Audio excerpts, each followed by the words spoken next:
नमस्कार दर्शक बंधु भाग्यम फलते सर्वत्रम न विद्या न परुषम भाग्यर फल प्रत्येक समय प्रत्येक व्यक्ति को भोग करने पड़ी था।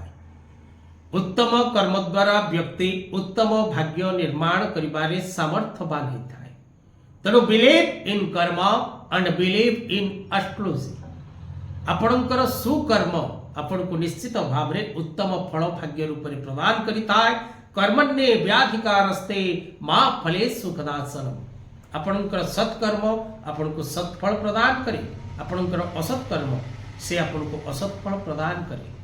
तेणु कर्म करिब नानामते फलिब कर्मर आयते। तेज दर्शक बंधु आज कार्यक्रम रे आम आलोचना करबा 2024 मसीहार शेष मासटी डिसेम्बर मास किपरि रहिबो। प्रत्येक तुला राशि तुला लग्न नाम राशि रे तुला जो मानकर राशि विषय से किसी ज्ञान नाही से निजर नाम राशि रे जदि तुला राशि बोली जानती तेबे निश्चित भाव रे कार्यक्रम टी को देखा भूलंतु नहीं।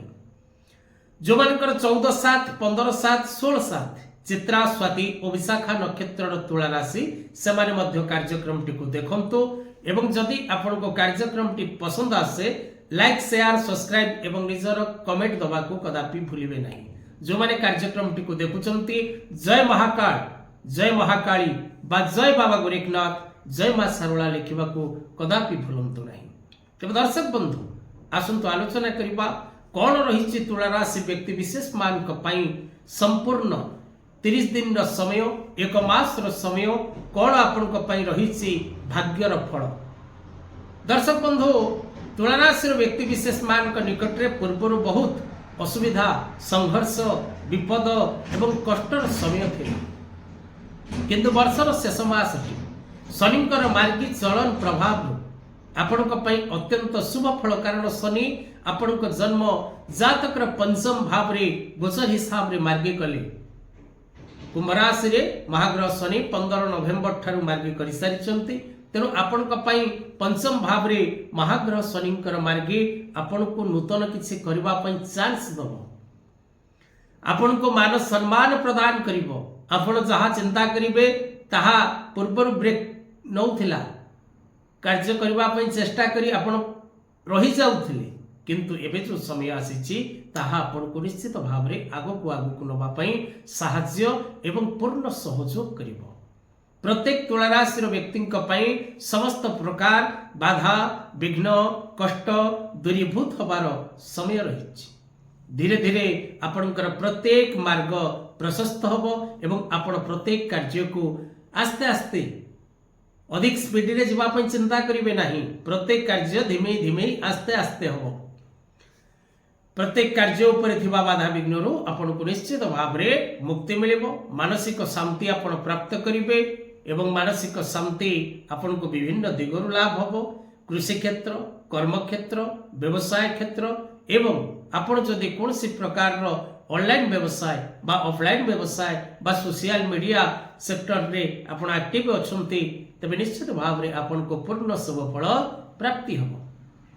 महिला माने पारिवारिक जीवन रे सुख शांति आनंद लाभ करिवे। छात्र छात्री माने शिक्षा क्षेत्र में पूर्ण रूपे सफलता लाभ करिवे। नूतन शिक्षा प्राप्ति करिवे।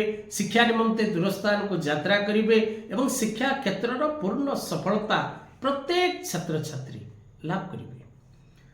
तुला राशि व्यक्ति विशेष माने कोर्ट कचेरी माली मकदमा रे विजय लाभ करिवे एवं विशेष करी शत्रु मान ठारू जीतिबार विजय जो जिनसटा अचीवमेंट निश्चित भाव में आपण प्राप्त करिवे। रोग ऋण और शत्रु ठारू आपण को मुक्ति मिलिबो। अर्थ आगमन विभिन्न प्रकार रास्ता आपण को निकट रे देखा दबो। तुला राशि व्यक्ति समय शुभकारक रहिबो। जदि आपणकर शुभ समय लाभ करबा समय रे आपण शुभ फल प्राप्ति करि पारु नाहंती तबे निश्चित भाव रे आपण निजर जन्म जातक विचार करिबार अछि।